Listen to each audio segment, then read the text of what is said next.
તો રાજ્યમાં 4 જૂન સુધીમાં આંધી વંટોળ સાથે શરૂ થઈ શકે છે વરસાદ અનુમાન વ્યક્ત કર્યું છે હવામાન નિષ્ણાત અંબાલાલ પટેલે। અંબાલાલના અનુમાન પ્રમાણે થોડા દિવસોમાં રાજ્યમાં પ્રી મોન્સૂન એક્ટિવિટી શરૂ થશે। પ્રી મોન્સૂન એક્ટિવિટી અંતર્ગત દક્ષિણી ગુજરાતના વલસાડ, ડાંગ, મધ્ય ગુજરાતના આણંદ, વડોદરા, નડિયાદ સહિતના વિસ્તારમાં વરસાદ વરસી શકે છે, તો સૌરાષ્ટ્રના ભાવનગર અને દરિયાકાંઠાના વિસ્તારમાં વરસાદ થઈ શકે છે। રોહિણી નક્ષત્રમાં પાછલા ભાગોમાં વરસાદ થવાથી ચોમાસું સારું રહેવાનું અનુમાન વ્યક્ત કરાયું। તો આજથી સવા મહિના બાદ રાજ્યમાં સારો વરસાદ રહેવાનું અંબાલાલ પટેલનો મત છે।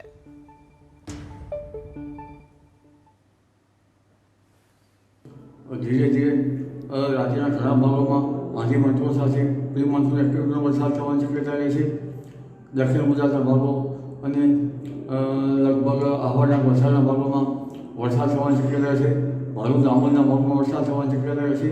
તારીખ 4 જૂન સુધીમાં વડોદરા તેમજ નડિયાદ, આણંદ અને ધંધુકા, ભાવનગર, દક્ષિણ સૌરાષ્ટ્રના કેટલાક ભાગો તેમજ જંબુસર અને ઉપરાંત પૂર્વ ગુજરાતના ભાગો, પંચમહાલના ભાગો, સાબરકાંઠાના કેટલાક ભાગો, અમદાવાદ, ગાંધીનગરના કેટલાક ભાગો, દ્વારકાના ભાગો અને કોઈ કચ્છના ભાગોમાં વાદળવાળું વાતાવરણ કરે છે। હાલમાં આકાશ ધીરે ધીરે ગરમાઈ જવા માંડ્યું છે।